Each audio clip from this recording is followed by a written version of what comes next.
Globalisation के इस दौर में जब दुनिया के दो देशों के बीच तकरार होता है या तनाव होता है तो इसका असर पूरी दुनिया पर पड़ता ही है। चाहे आप अमेरिका और ईरान के बीच तकरार की बात करें या अमेरिका की अफगानिस्तान में जंग की बात करें, असर पूरी दुनिया पर पड़ता है। भारत की अगर बात करें तो भारत के लिए बहुत ही असमंजस की स्थिति है। एक तरफ रूस भारत का पारंपरिक मित्र रहा है और दूसरी तरफ अमेरिका के साथ भारत की मित्रता लगातार मजबूत होती रही है। वहीं यूक्रेन और भारत के बीच संबंध भी बहुत घनिष्ठ रहे हैं। ऐसे में भारत का प्रयास निरंतर यही रहा है कि तनाव ज्यादा न बढ़े और बातचीत के जरिए इस समस्या का समाधान निकालने का प्रयास किया जाए।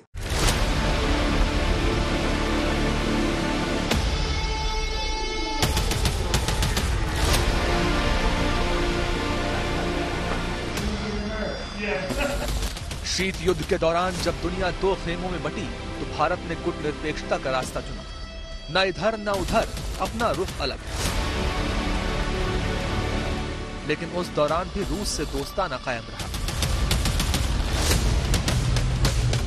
अब एक तरफ भारत का ऑल वेदर फ्रेंड रूस है तो दूसरी तरफ अमेरिका जो यूक्रेन के साथ खड़ा है। ऐसे में सवाल ये कि भारत का रुख इस संकट की घड़ी में क्या होगा। भारत के ताल्लुकात बहुत ही उच्च दर्जे के हैं, रशिया के साथ भी और अमेरिका के साथ भी। दोनों के ही हम स्ट्रेटेजिक अलाय हैं।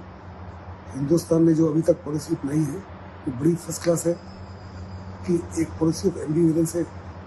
हम इक्वी डिस्टेंस रख रहे हैं दोनों से और साफ तौर पे हिंदुस्तान कह रहा है कि इस मसले का जो हल है शांतिपूर्वक ढंग से बातचीत के माध्यम से होना चाहिए। और मुझे नहीं लगता आने वाले समय में रशिया के इंडिया के इस स्टैंड में किसी प्रकार का कोई भी बदलाव नहीं आएगा। उसके बावजूद कि अमेरिका बहुत बड़े पैमाने पर हिंदुस्तान को प्रेशराइज कर रहा है कि वो क्लियरली एक लाइन को अडॉप्ट करे। हिंदुस्तान की लाइन केवल यही होगी कि इसका समाधान जो है केवल और केवल शांतिपूर्वक बातचीत के माध्यम से होना चाहिए। भारत को अपने हितों के लिए अमेरिका और रूस दोनों की जरूरत है। चीन के साथ बढ़ते तनाव के दौरान अमेरिका, ऑस्ट्रेलिया, जापान और भारत ने मिलकर क्वाड संगठन बनाया और सामरिक सहयोग को आगे बढ़ाया। लेकिन इसी दौरान भारत ने रूस से S-400 मिसाइल डिफेंस सिस्टम भी खरीदा और चीन के खिलाफ अपनी ताकत को बढ़ाया। ऐसे हालात में भारत किसी भी एक देश पर दांव लगाने की रणनीति से बच रहा है। साथ ही कूटनीतिक कोशिश ये भी है कि दोनों बड़े सहयोगियों का टकराव टाला जाए।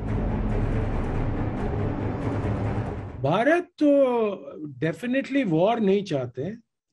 भारत इस टेंशन को कम करना चाहेंगे। और दूसरी बात, अगर रूस और अमेरिका के बीच कोई एग्रीमेंट हो जाए तो भारत के लिए ये बहुत फायदा होगा, क्योंकि फिर अमेरिका का नजर ठीक से चाइना पे पड़ेगा और अमेरिका का प्रेशर इंडो रशियन रिलेशंस पे बहुत कम हो जाएगा।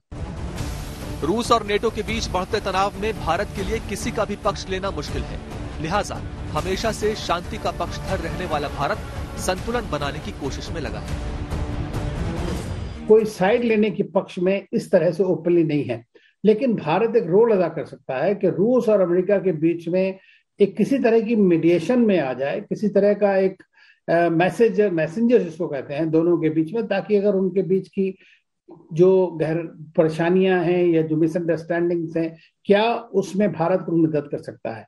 लेकिन साथ ओपनली साथ लेगा, इस बात पे मुझे डाउट है। तो अगर भारत इसमें कोई मदद कर सकता है तो वो जरूर करेगा। लेकिन यह है कि देखिए, लड़ाई कोई नहीं चाहता है और लड़ाई से कोई अंतिम समस्या भी हल नहीं होती है, क्योंकि वो हमेशा एक कॉन्फ्लिक्ट फ्रोजन रह जाएगा या एक साइड उसमें हमेशा परेशान रहती है। इसलिए डायलॉग के जरिए, डिप्लोमेसी के जरिए अगर कोई सोल्यूशन मिलता है तो वो एक सबसे अच्छी बात होगी और मैं समझता हूँ भारत का उसमें योगदान होना जरूरी है।